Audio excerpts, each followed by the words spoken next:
พูดขนาดเพิ่นสุดยอด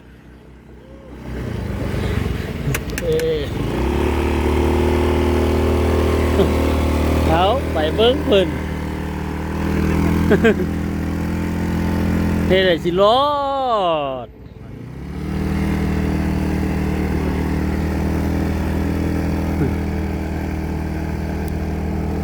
เพิ่นบ่ฮู้เลยว่าขี้ตุ่มเต็มเลยฮะวิ่งมาตัวนี้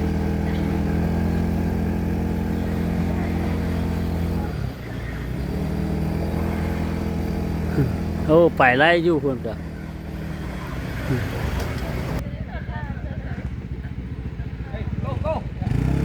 ไว้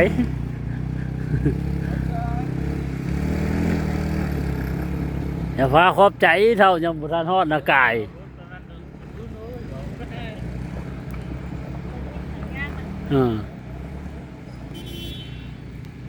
โอ้